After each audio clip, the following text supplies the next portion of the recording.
Boogie down with reformed Dobble girl Chase Masterson as she takes you inside Discovery every week on the all-new Star Trek podcast, Disco Nights. From the producers of Inglorious Trexperts, wherever you listen to the 430 movie. And keep looking at the stars. Like movies? You'll love Inglorious Trexperts, the new Star Trek podcast from the creators of the 430 movie. Check it out wherever you listen to podcasts. Back in the 70s and 80s, before the advent of VHS, chances are if you saw a classic movie, it was on the 430 movie. With their famous theme weeks, it was a chance to see movies you'd never seen before and get reacquainted with some old classics. Now, join us for the 430 movie. Hello, I'm Mark K. Altman, and welcome to It's Beginning to Feel a Lot Like Christmas Week on the 430 movie. Ho, ho, ho. As usual, we have our expert band of programmers here to curate a great week of classic movies for you, including Santa. So you don't have to. Steven Melching. Ho, ho, ho there. Daren Dochterman. I'm an elf. And Ashley E. Miller. Coming down your chimney this Christmas. Well, you know, I'm going to have to recuse myself. I'm heading over to the other recording studio to do great Hanukkah movies. Right. And I should be there for about 20 seconds. And I'm heading home. But, you know, the great thing about Christmas is we can all celebrate Christmas. There's no war on Christmas. We all love Christmas. What's not to love? We all grew up on those wonderful Rankin Bass specials. You're on telling TV. me they were ranking. You know, like Santa Claus is Coming to Town and Rudolph and Again, television shows. Yeah, no, I know. I'm leading into the movies. And all a that second wonderful here. music written by Jews. Exactly. So we can all enjoy the spirit of the holidays and the days off. So, and we'll be off from recording podcasts that week as well. But So even though you're listening to us, we're not there. So let me ask you guys, Santa what's Claus. the best present you ever got for Christmas? Stumped him. There's so many. Yeah, I mean, I was lucky to grow up in a middle class family, so we always had, we weren't spoiled, but we always had good gifts. One that stands out that I remember was getting my first stereo. I got one of those combo units that had a turntable and a cassette deck and a radio. I did too. And the awful big speakers. quality. No, the quality was actually really? surprisingly good. Wow. And would listen to my soundtrack albums on there or my novelty records and make mixtapes and tape shows off the radio. And I had that thing for many, many years. Yeah, I was going to say that too because I also got one of those combo. It was a sound design. Oh, I had that. Yeah, Got the with Panasonic. with a record player and an 8-track and a cassette and of course the radio. But I think my favorite Christmas present happened in 1976 with the Mattel Eagle One Space 1999. Oh, that was great. That was at like It was at 3 full, foot, 4 it was foot at full eagle. size. It's A amazing. child could live in it. Yeah, it was so great. We have that in Free Enterprise in Rob's apartment, hanging from the ceiling. I don't think you can see it in any of the shots we use. It's in the dailies, right. but I don't know if it ever made it into the movie. I It's thought so she great. moves. She She moves it. does. She yeah, bumps yeah, it, yeah. yeah. That's right. That's right. I just remember I got an Atari 2600 one year too, and that Nice. was pretty goddamn great. Yeah, We see, never- I got an we Odyssey never 2 got one any of year, that. and that was great. I never got any computers or stuff like that. How about you Weirdly, guys? He got Kelly LeBrock one year. Damn right I did. No, Darren kind of took mine. Oh, cool. I had that loved too? my Eagle, absolutely. And my favorite thing about it was jealous. not only that you could open it up and like you could put all the action figures, Right. the little tiny action figures in there. Totally the inaction The figures. inaction figures, they didn't really bend. They Yeah. just sort of like this, and they just Well, wow, one you guys, sits. They look really cramped. But You I could loved take that the you front. could take the main pod off and the engine off, and you could just sort of take the engine and you could make a whole other shit. Mini Eagle One Like, headed for oh, adventure. I always Oh, I wanted loved that. it. I wanted that so It was- bad, and I Me never got it. I talked about best. when we did the special report on the VCR age. I mentioned the fact that we used to get our Hanukkah presents on Christmas, and because it was more fun to open them on Christmas morning. And so I did get my first VCR on Christmas. But I thinking back, the traditional. I want to think of a more traditional gift. I think it was the Planet of the Apes treehouse. Nice. That was like awesome. That was, and I had that for many years, and you could use it for Planet of the Apes. You could use it for your Star Trek action figures. I think I'd gotten that the year before, in 75. Nice. Yeah. Did anybody have the famous or infamous Star Wars early bird set?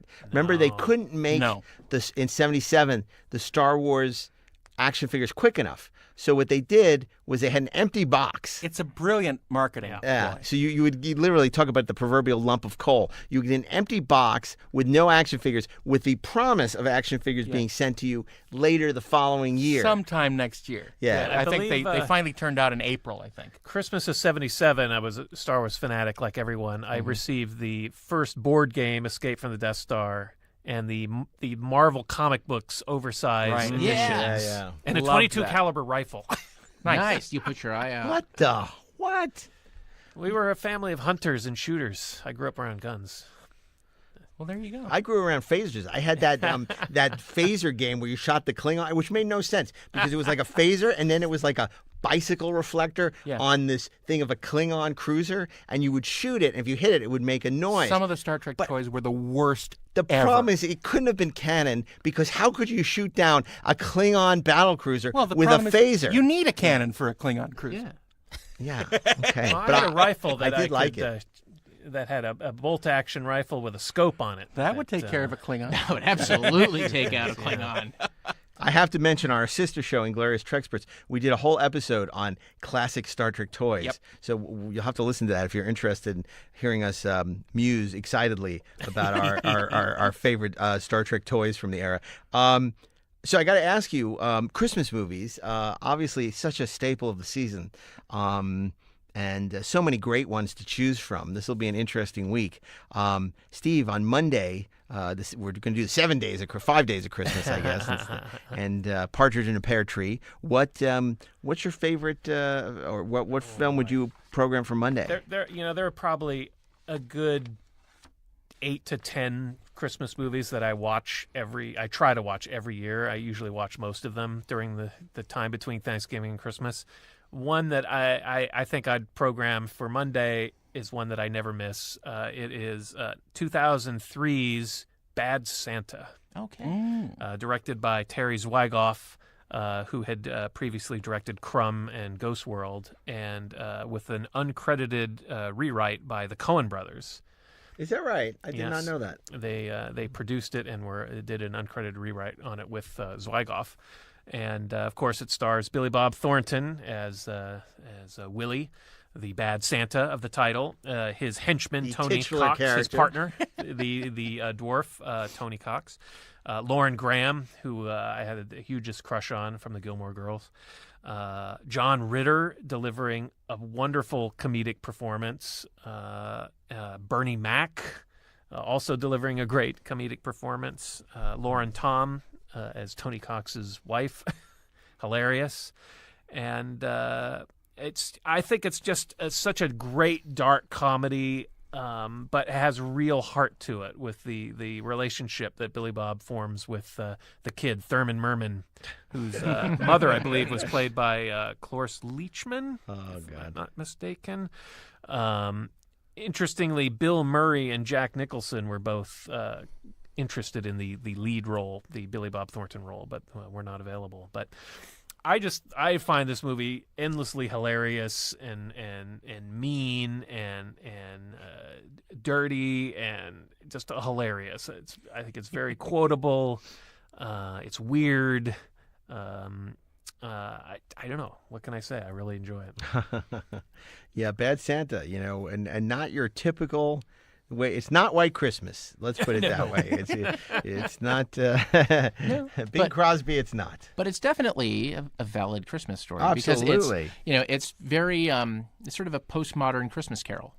I mean, he's basically is Scrooge, and I think it's just there's something about his relationship with the kid is sort of weird and dark and wrong on every level, as it very so often is in that movie, that is actually quite affecting. And I think that's the reason why we like the movie, rather than just kind of go, oh, yeah, that was like really dark and crazy, and I kind of against get his better, against his better judgment or instincts, he develops a fondness for this kid and becomes a kind of a surrogate father. And in the end, his heart grew 3 sizes. he that day. really did. And he practically gets killed trying to deliver a present for this kid that this kid wants. It's got some wonderful heartwarming moments in it when he gets the pickle that the kid carved out of wood that's covered in blood. Yeah. Cut himself while making it. And, there's so many hilarious scenes. I love the bit when he grabs a bunch of car keys from the valet stand and walks through the valet lot and is hitting the alarm codes and seeing, oh, that's a piece of crap car. I don't want that. Throws the keys aside, sees another, till he finally finds the car he really likes, gets in, gets the address, drives to the house, robs it. It's hilarious. And yet manages to be about the Christmas spirit. Yes. Yeah, and its power to make us more human. Daren? More human than human. Well, speaking of the Christmas spirit, you have a pick for Tuesday, don't you? I have a Daren? pick for Tuesday. We're going to go from bad Santa to good Santa. Good Santa. It's 1947's Miracle on 34th Oh, Street. excellent choice. That was on my short list. It is my absolute favorite Christmas movie of all time. Yeah, mine too. Even more than It's a Wonderful Life, even more than whatever else we're going to mention tonight. It never fails to get a strong emotional reaction out of me when I watch it. It's just so wonderful to see. Edmund Gwenn stars as Kris Kringle, his real name, and he takes the place of a Macy's department store Santa in New York City. And we soon discover that he, in fact, may be the real one and only Santa Claus. And it's such a wonderful story. It was directed by George Seaton, also written by him, and it stars Maureen O'Hara as the woman who runs the Macy's parade, and of course, very young Natalie Wood as her daughter, who is absolutely unbelievably adorable and smart and unbelieving at first, and pretty soon Kris Kringle convinces her that not only is Santa real, but she has every right to believe in him. So it's really, really heartwarming, and the last scene of it always brings a tear to my eye. I'll say it out loud now because it's really wonderful. Amen, brother, because I love Miracle on 34th Street. It was a holiday perennial at our house. Watched it every year. Especially living in New York, the whole Macy's Gimbels feud was something I was very aware of. I loved, how New York was a character in the movie. But, Edmund Gwenn is so remarkable as Kris Kringle. And you I talked believe about he's Kris Kringle. the precocious. I agree. Yeah, I've I never agree. more And felt anyone was... he won the Academy Award that year for that. and deservedly really so. It's just a great movie, and John Hughes remade it many years later. I just want to point out, if you're going to seek out this movie, watch the original Miracle on Look for the 34th black Street. and white one. folks. We're not talking about the remake. We're talking about the original Miracle on 34th Street from 1947, a true classic in every sense of the word. Great choice, Ashley. I always am worried about what you're going to say. But here we are again in the Wednesday slot. We have Ashley E. Miller with his pick for Wednesday. Man, so look, I am torn between rebelling and, I guess rebel. And I towing the rebel line. and towing the line.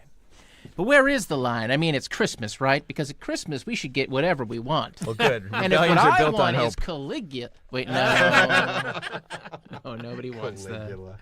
As amazing as that might be. Great cast. Totally. Talking about stuffing your stocking. That's just. That's. I have no explanation for myself. Wrong thinking will be as quickly punished. Okay, look. There's a strong part of me that wants to kind of look at the oeuvre of Shane Black, because nobody loves Christmas more than Shane does, and I think Lethal Weapon is a valid Christmas movie.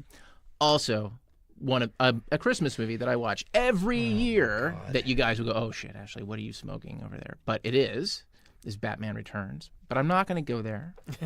This Instead- is for Chip. Instead. So there's this guy named Bob Clark, this director. Oh, God. And I know where you're going with this. he directed a Christmas movie that was really the first of its kind. Nobody had ever seen anything quite like it before. It starred Margot Kidder as a sorority girl.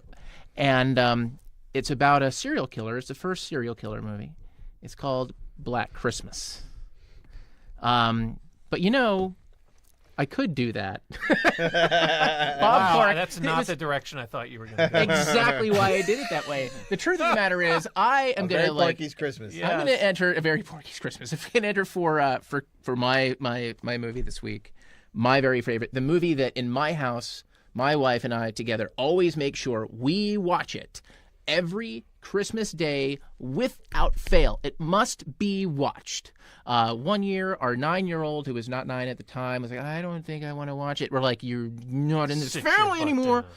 Also by Bob Clark. Yes. He went from Serial Killers at Christmas to Putting Your Eye Out Yes. with a Red Ryder BB gun. And in a movie where he reminded us to always drink our Ovaltine. A movie where the main character's father wove a tapestry of obscenity that hangs over Lake Michigan to this day and won a major award.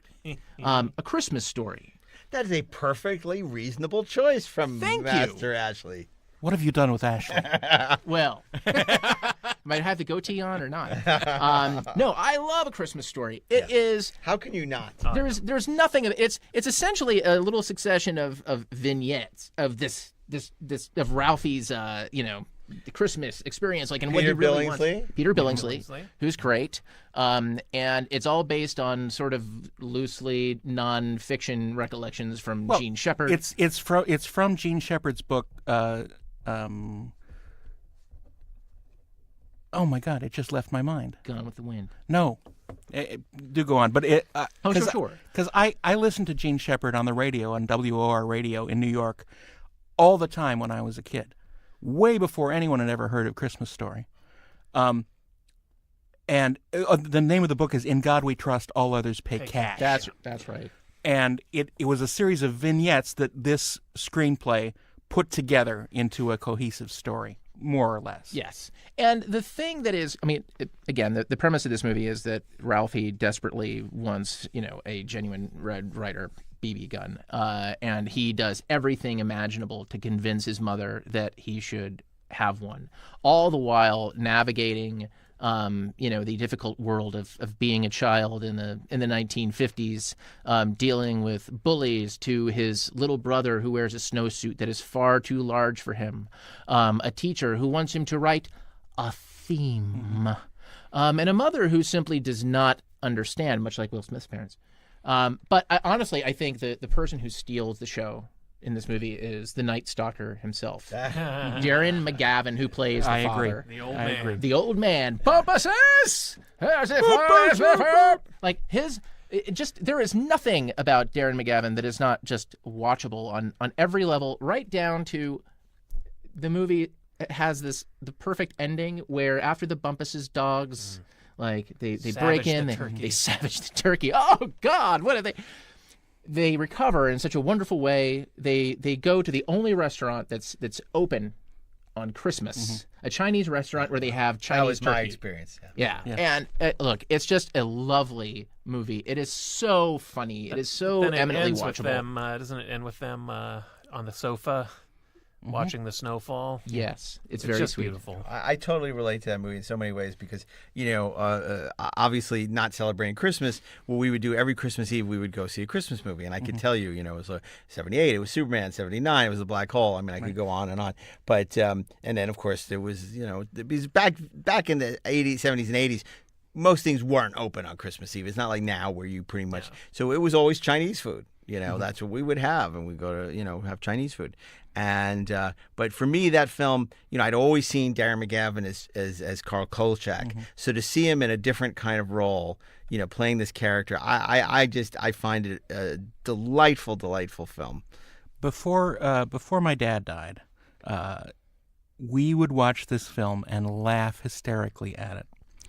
And one of the things that I love about this film is the relationship between the dad and Ralphie and the lamp and the little the kid, because throughout all these trials and tribulations that he goes through to try and hint to his mom that this is what he wants, after all that fails and after everything he goes through trying to tell Santa what he wants, the dad knew all along. Yeah, he did. And that just gets me. It's so wonderful and it's so beautiful that it gets me every time. Again, here I go. But the way he plays that I scene, love and the mother's doesn't know what he has. She has cooked no up idea. He's wrapped it himself and hidden it. It's just beautiful. It's this little secret between them that is so beautiful, and it's just so perfectly hidden by the story, but like in a really great way, so that when that happens, it's just they paint the father as kind of a cartoon, right? Because that's the perspective that Ralphie has on everything. Right. But the moment, it's this moment of bonding and connection, and suddenly you go, oh, it changes the whole movie for me. And of course it has a hilarious consequence, because all the dark predictions of Ralphie's future come true. You're absolutely right. My glasses. But still, just that, you're so right. It gets me every time. What's so interesting about A Christmas Story, like many of these other Christmas movies we talked about, it was not successful on its theatrical release. It's only later that it becomes a perennial. And if you look at so many of the films we're talking about or will talk about, these were not movies that were huge hits when they came out. Right. Quite the opposite. Say, I absolutely adore this movie also. It's one that I never miss, and I've watched it every Christmas forever. I had it on Laserdisc. I did actually see this movie in 1983 in its original theatrical release, and I loved it then, and I didn't understand why it wasn't a bigger hit and why nobody seemed to have heard about it. Thankfully, it's found a huge audience now with, what is it, TBS? That they do a marathon. They 24 hours over and over again. I always turn that on, even though I'd already watched it on Blu-ray. I always turn on TBS and have it running in the background. Yeah, that's great. One of my favorite memories of this movie was showing it to my grandparents. Before they died, obviously, in the 90s. And my grandfather grew up in that area at that time. And you said 50s. I'm pretty sure that's 40s. Yeah. I want to say it is I 40s. think of it as 1940, like It's pre-World pre-war. War II. Yeah, it's like 1940 The because last because Christmas they had before World War II. because they had Wizard of Oz characters running and around. they were listening to the radio. Yeah. Yeah, you're so right. it's probably 39 or 40. Christmas of 39 or 40 is my guess. Yeah. And that's another one of the bonding things between me and my dad, because that's when he was a little kid, Yep. and the school that he went to looked exactly like my grade school. Exactly. I mean, the scene with them outside, with the kid. I double dog dare ya. With the kid sticking his tongue to the pole. It was exactly as I remembered going to school. Yeah. So it's just this weird thing that my dad and I shared the same experiences through this movie. My grandfather was just tickled watching all the cars and the appliances and the products. I mean, it was like he had never seen it before this point, before I showed it to him on Laserdisc one year, and he just absolutely loved it. I have a leg lamp in my room year round. Yeah, me too. It's my main source of light in my TV room is the leg lamp. There is actually a Hallmark ornament that you can get that's the major award. That's the leg lamp, which is awesome. This is also one of the very few movies where I have a very strong memory of the trailer. Because what I remember from it is the scene where Ralphie goes to see the Christmas Santa to ask him for the genuine Red Ryder BB gun, and he gets kind of pushed down the slide. And there was something in the trailer that was just so sort of surreal and odd and scary about it that, like, when the movie came out, when it was first sort of like, go see this. Wow, that is so weird. I have to see that. And of course, that's a great moment in the film. It's just, and it just so captures his It's very desperation. surreal because it's entirely from the child's point of view. Yes, exactly. The reason I remember the trailer so well is when I bought my first Laserdisc player, in addition to the 3 Laserdisc they gave me, they also gave me a trailer sampler on Laserdisc, and I didn't realize it was all MGM United Artists titles. So it was one of the many titles on there. I used to watch that just to watch the trailer. This is pre-YouTube and everything. Sure. And I would just watch the movie trailers on that Laserdisc, and it was great. But anyway, what a wonderful movie and what a perfect choice. Like, our friend Rob Burnett has longtime friends with Billingsley, Peter Billingsley, and one time he brought him over to my apartment for some function I had there, and I was so thrilled that Ralphie is in my apartment. I'm so excited. And of course, Peter Billingsley is best friends with Jon Favreau. Jon Favreau is the director of a film that I was considering for Thursday, Elf. Now, I'm not going to go with Elf. My initial inclination was I would really love to work on The Mandalorian and maybe to suck up to Jon Favreau by picking Elf, which is a movie I actually do truly love. Elf is I love hilarious. it. But I think it's hysterical, and Will Ferrell is great, and everyone. It's a really great. It's become fruit spray. a Christmas. It's become a Christmas perennial for me. Yeah, we watch absolutely. Elf every year and enjoy it immensely. It's a very smart. Bob Newhart's in it, who's great. But that's not my pick. As is my want, I have several things I was considering. I do not have a Woody Allen movie, although I could say that. Never mind. Radio Days? No. Well, I was going to say I could go with Radio Days, which does, but I there's a Lubitsch film I love, The Shop Around the Corner. Around the Corner. Jimmy Stewart. And Margaret Sullivan. They're fantastic in the film. Great bunch of Eastern European character actors. It takes place in this little store in Europe where Jimmy Stewart just can't stand the woman he works with, and she can't stand him. But meanwhile, they're pen pals with mysterious strangers who turn out to be, as they fall more and more in love through their correspondence, they end up meeting and finding out that it's their opposite number at the store that they can't see. It's a charming, funny, delightful confection that but that's not your selection. is one of my Well, favorite. it's a great film, and it was remade in the 80s with Tom Hanks. Yeah, As and, You Got Mail, Nora As You've Ephron's Got film, Mail. and I much prefer Shop Around the Corner over You Got Mail. But anyway, neither of these are my choices. I would be remiss, the film that I watch every Christmas along with Rudolph and Santa Claus is Coming to Town and Charlie Brown Christmas, Miracle on 34th Street. Not a Christmas goes by where I don't watch this film. It is a modern classic. It is to me one of the great Christmas movies of all time, and of course that's Die Hard. And this is a film set around the holidays. And one of the things I love about Die Hard is that subgenre of West Coast Christmas films. I always remember watching Annie Hall when Woody Allen comes out to L.A. around the Christmas time. He's driving down Doheny, and it's like, because in New York we're digging out from the snow and the Christmas windows, and here in L.A., it's sunny and beautiful, and this doesn't feel like Christmas at all. Die Hard had that same kind of feeling. It put on the airs of Christmas, but it didn't really feel authentically Christmas. Well, let me tell you something, by the way, just quickly about L.A., about Christmas in Los Angeles. So the first year that I lived here, back in 2000, I went home for Christmas, because you go home for Christmas, because the movie says you have to. And it was, we knew that snow was coming, a really big snow. And my wife and I, having lost all respect for weather, having lived in Los Angeles, decided we were going to go to a movie. I don't remember what we saw, but I do know that it started snowing while we were at the movie. Snowing so badly there was no way we were going to get home, which I thought was kind of cool because we were staying with my parents, and that blew. So we got a hotel room, and when we're getting all kind of, settled into the hotel room, the TV's on, and the weather comes on.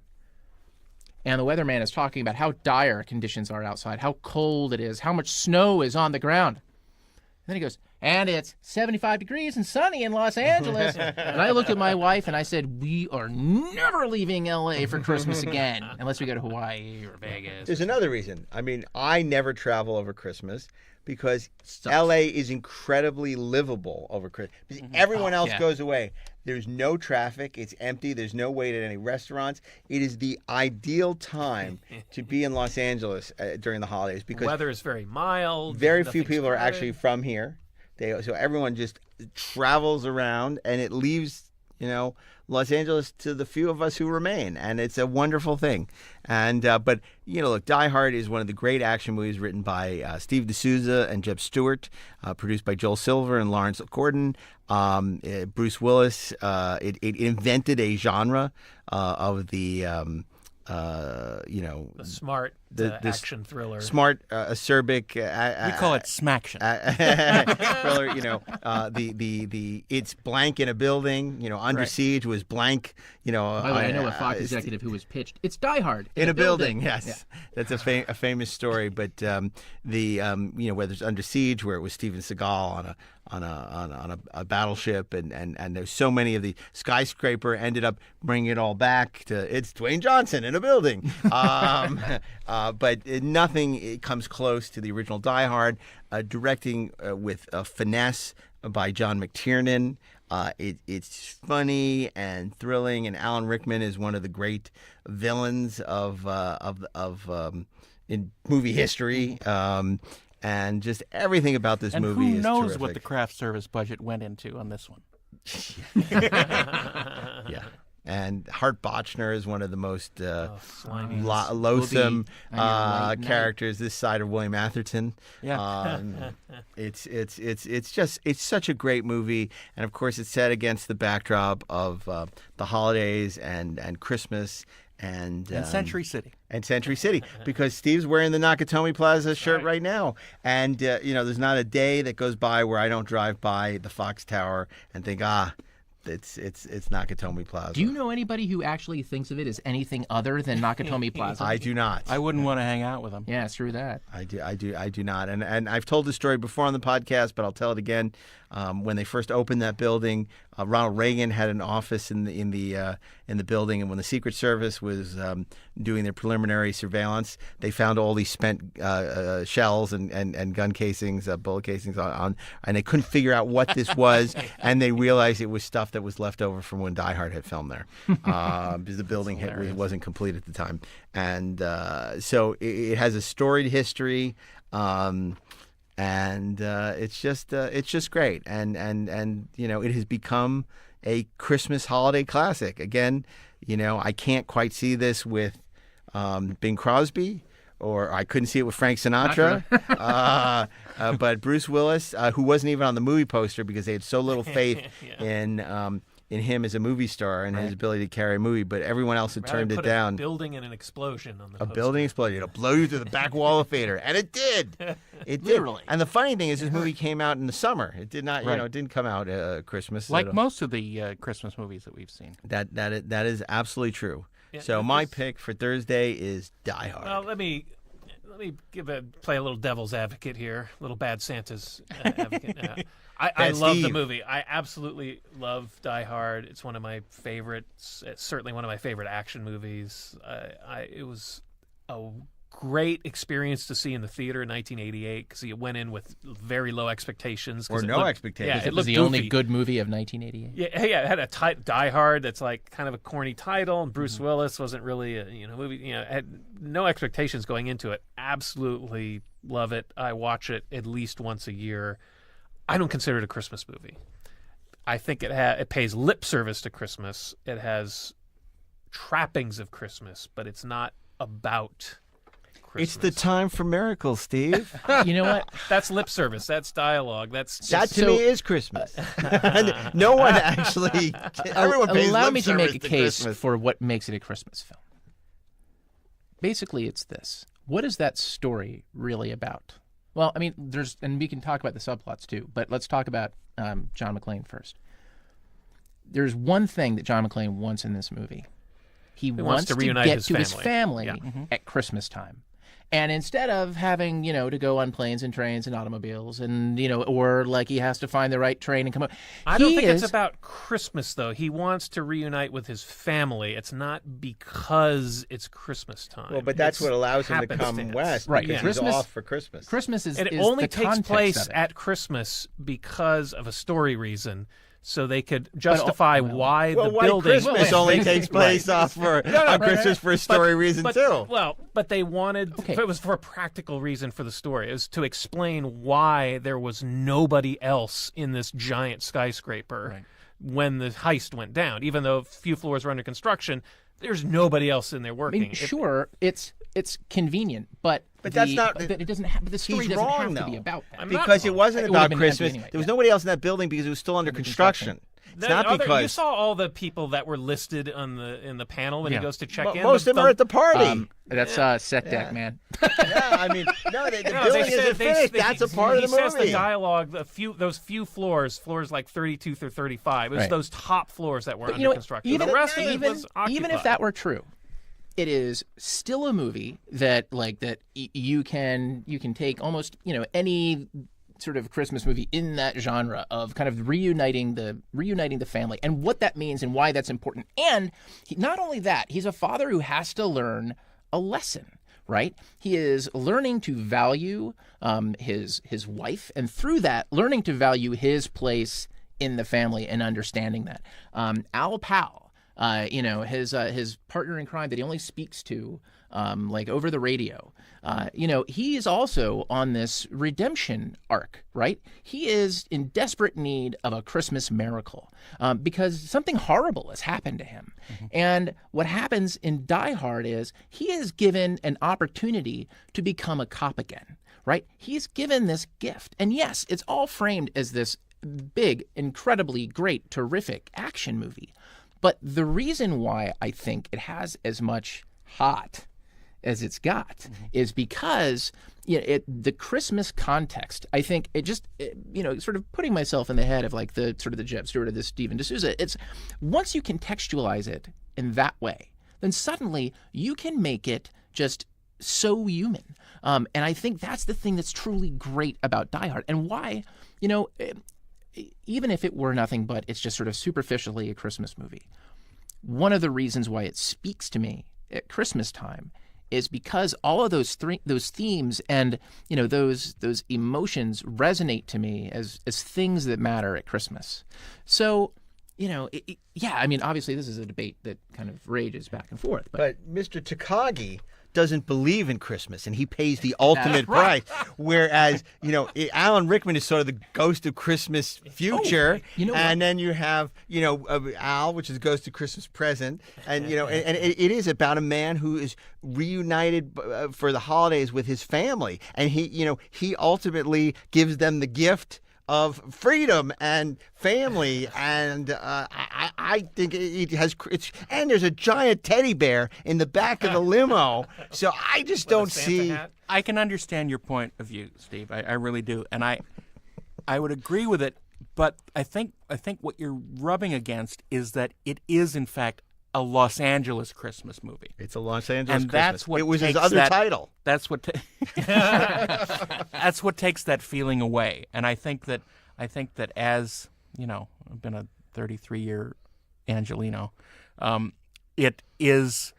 It's that feeling of Christmas that is completely removed from how. Which is why Annie Hall is not a Christmas story, but Die Hard is.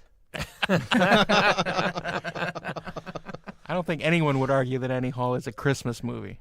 Well, he comes back on Christmas to try and reunite with Diane Keaton's Annie Hall, and no, no, I don't think. Well, look, I am, just to be clear, I am not saying that there's anything wrong with Die Hard. It's a no, we would never think that.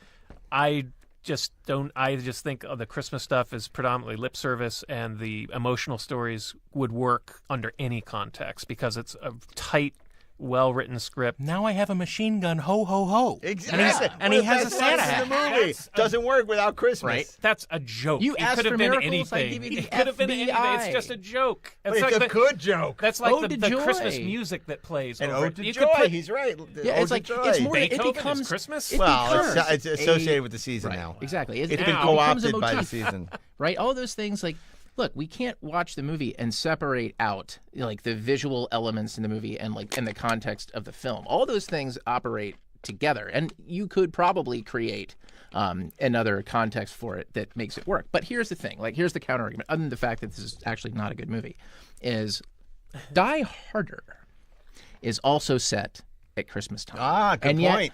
I would never categorize that as a Christmas movie, simply because it doesn't capitalize on anything that I think we associate with the difficulty of Christmas. With it's just sort of like the same damn thing over again. And that's a movie that really could have been any holiday, but it's because there's nothing about it that changes. Right. Yeah. Because would Die Hard work as well on Easter or Arbor Day? I don't think it would. doesn't work I as think well on 4th of Christmas July. is part of its DNA. It could work any day. It doesn't matter. It's not as good a movie. No. It's not as good a movie without the Christmas milieu. All right. Well, agree to disagree. Okay. Well, you can take the Untouchables. And, Look, I love it, and I'm not sad. I wouldn't say like I wouldn't No, don't veto watch and this. fight to the death. I think it's a fantastic movie. like a I monk also time. watch it around Christmas time every year because of the surface trappings of it. But I don't consider it a Christmas movie in the way A Christmas Story is a Christmas movie, Well, or A of course Miracle on not. 34th Street, or any of these other films that we'll discuss for Friday. I think are more a Christmas movie. well, But- as a member of somebody who's not a member of your tribe, I do consider it a Christmas movie because Christmas means something very different to me. It means presents and great food and eggnog and it does it's less about the Jesus thing. So anyway, You're digging a hole there, Mark. it's about John McClane. Okay, so. so Friday. Friday. We got a What problem. day. Die Hard. Die Hard. Die Harder. Now, look, I'll give it to you once, but not twice in the same week. If Christmas Story can be played over and over and over and over again, we can have two nights of Die Hard. Honestly, I think there's really only one film that it could be. Lethal Weapon. No, Mickey's Christmas Carol. No, I think it got to be It's a Wonderful Life. I mean, it's the ultimate Christmas movie, and deservedly so. He could have killed himself on any holiday. Yeah, No, it's not really. I don't really consider that a Christmas I consider it a New Year's movie, actually, Oh more my than a God. Christmas Well, movie. they do sing "Auld Lang Syne." Let me mention a different one. Okay. Don't say Scrooge with Bill Murray. I hate that movie. No, Oh, I was going to say that. but I will say Scrooge with Albert Finney. Ah. I know everyone likes the black and white one, and everyone brings that one. I think it's I Al- prefer the Alistair Mr. Sim. Magoo's Christmas Carol. Actually. I like know? Mr. Magoo's Christmas Carol, but again, television. Yeah. Oh, good point. Yeah, you're right. Muppet Christmas Carol. And a cartoon. But to me, Albert Finney's performance in Scrooge from 1970, I think Yeah. it was, this is a movie that I saw in the theater when I was 4 years old, and it bowled me over. And of course, Alec Guinness plays Jacob Marley brilliantly, and He's a Force Staging his ghost. role as Yeah. Obi-Wan. yeah, exactly, exactly. Now we're just getting ridiculous. You will force these chains in life the way I have. It's And may the just force be with you. it's just amazing. I mean, it has all these great English filmmaking tropes in it that just makes it look gorgeous. It's filmed at Pinewood Studios as well, the same place that Star Wars was, and the music is wonderful. The settings are amazing, and it's the most real looking portrayal of this world that I've ever seen. And but Albert Finney's portrayal is letter perfect throughout the movie, and his change is real, and the emotion is real, and it's just gorgeous. I love the Dickens Christmas Carol story, and it seems to me like sort of the classic it's really important to have that story on Christmas. It's a true Christmas story. It can only be told during Christmas, but also there's a very important moral, I think, to it, and to see the change that he goes through, and how it's brought about. It's like I'd love to see Jimmy McGill, do Better Call Saul as a Christmas Carol, where like Michael McKean could be the ghost of. Anyway, I think it really is a question of which version of that is best. The Albert Finney is a terrific film. Steve, what do you think about Friday? Well, I was thinking about another movie that I watch every year. That's pretty much a straight up comedy. I'm talking about a movie written by John Hughes. Directed by Jeremiah Chechik, National Lampoon's Christmas Vacation, which is the only vacation sequel I think worth watching. If you're going to have to watch Vacation sequel. It's got... I like the original Vacation a lot. I love the original. I love the original Vacation. And I love the Christmas Vacation. It's like the Die Hard franchise. It's only there's like the one original which is great, and then it's all downhill from there. Christmas Vacation is a lot of fun. It's got tons of quotable dialogue. It's Every goofy. time I turn on the microwave, corny. I piss myself and forget my name. He's putting up, this. It's funny because like the light display that he puts up on his house is tame compared to what people do today. Especially in Los Angeles. Holy crap! Yeah, it's It's insane. insane. You could buy a house in any other state for what people spend on Christmas decorations here. Yeah. You watch some of these Christmas shows where people spend $100,000 on their Christmas display. That's insane to me. And we're worried about entitlements. Okay, But it's got a great cat. Chevy Chase and the rest of the cat. It's a lot of fun. That place you're in right now, I can't go there. Really? But I respect you being there. What about you, Ashley? Do you have a film that you would put up for Friday? I do. I would put up a movie about Halloween turning into Christmas. Oh, yeah. Nightmare Before Christmas, which I absolutely 100% love. It is so endlessly creative and visually arresting and so much fun. And, every year, I go to Disneyland a lot, but I always look forward to this time of year at Disneyland because, they remake the Haunted Mansion so that it's Nightmare Before Christmas. It's just I love that movie, and my 9-year-old loves that movie, and so it's just those things that you can sort of sit down and kind of watch as a family, and that doesn't feel like kind of eating your vegetables. It's so fresh. Yes, I mean you've never seen a movie like it, and it's got a terrific score. The music is wonderful.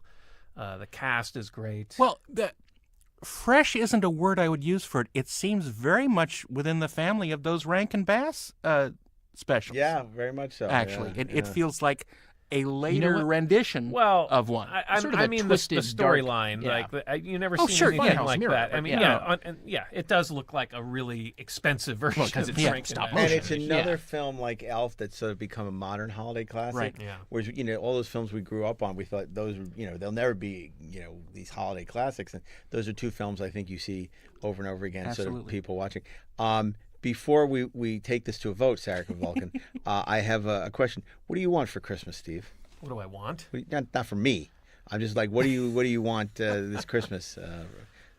Present you covet the most? I don't. You know what? I don't need anything. I don't know.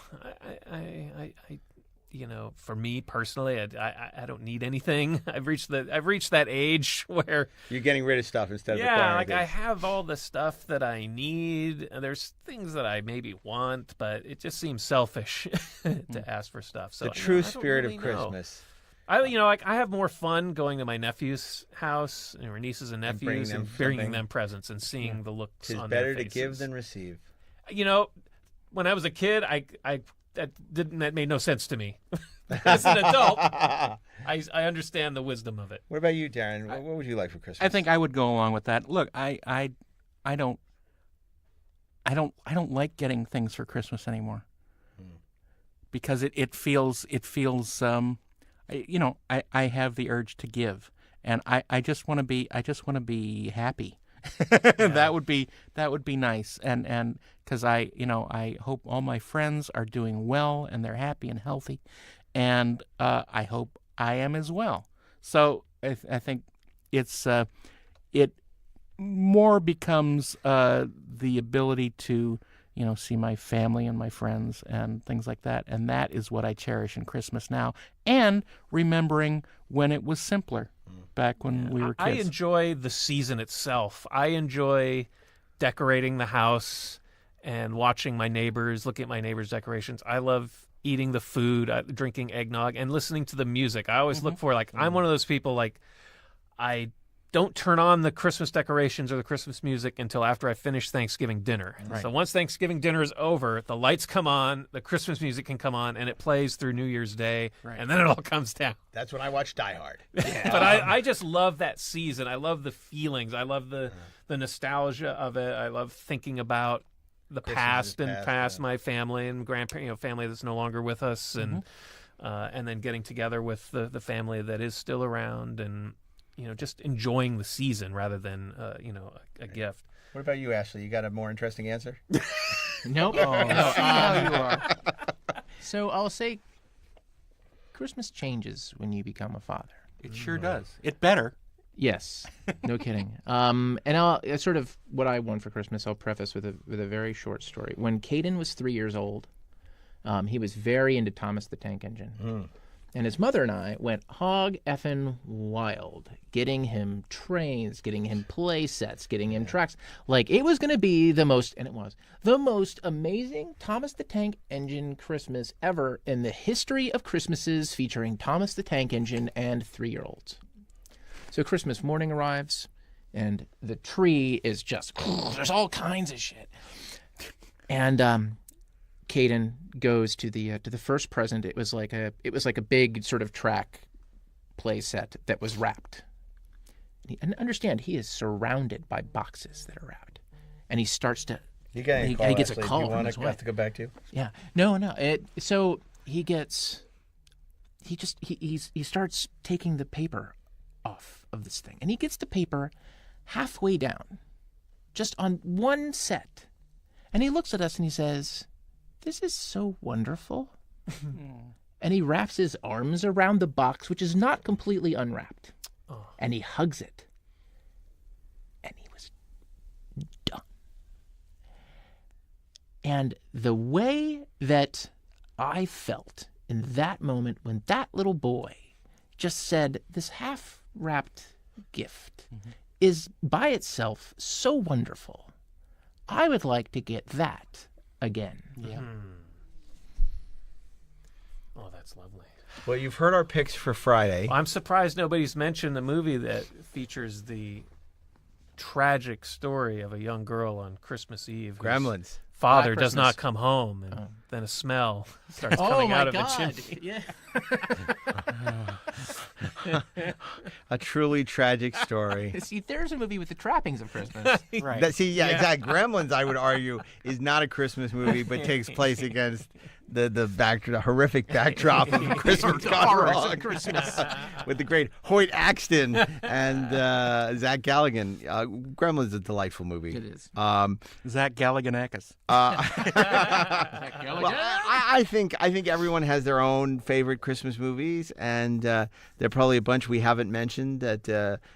So once again, maybe we should turn to the audience for Friday and ask them to tell us what they want to celebrate Christmas with on Friday.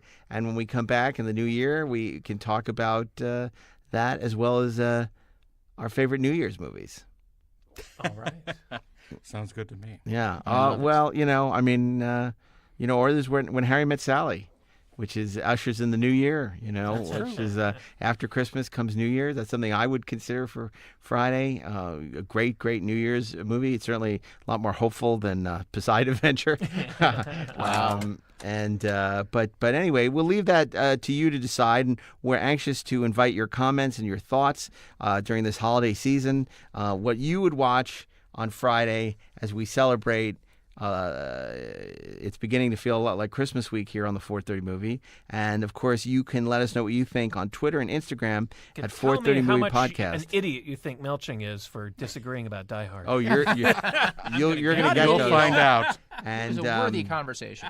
Don't forget to check out our new podcast, Inglorious Treksperts, the ultimate look inside Star Trek, with some of your favorite 430 movie hosts and special guests from across the sci-fi universe. You can find that at Inglorious Treksperts, or follow us on at Inglorious Trek on Twitter, or Inglorious Treksperts on Instagram. If you like what you heard today, please rate us 5 stars at Apple Podcasts. It wouldn't be very much in the Christmas spirit to give us any less than that.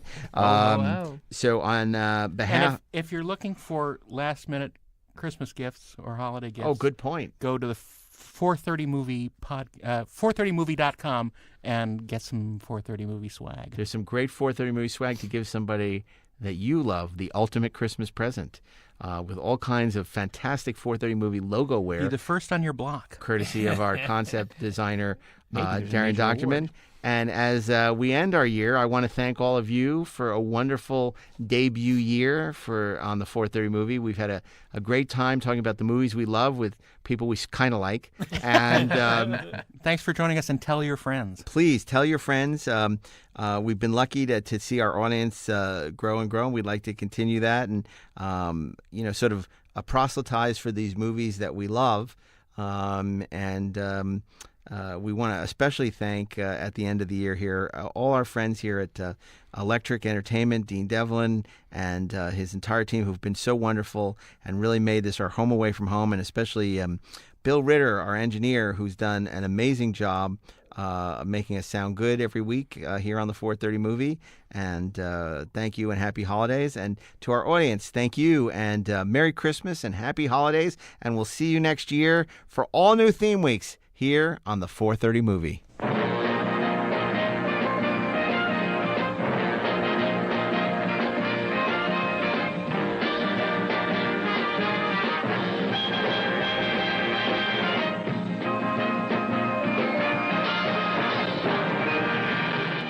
This episode brought to you by Dunder Mifflin, limitless paper in a paperless world.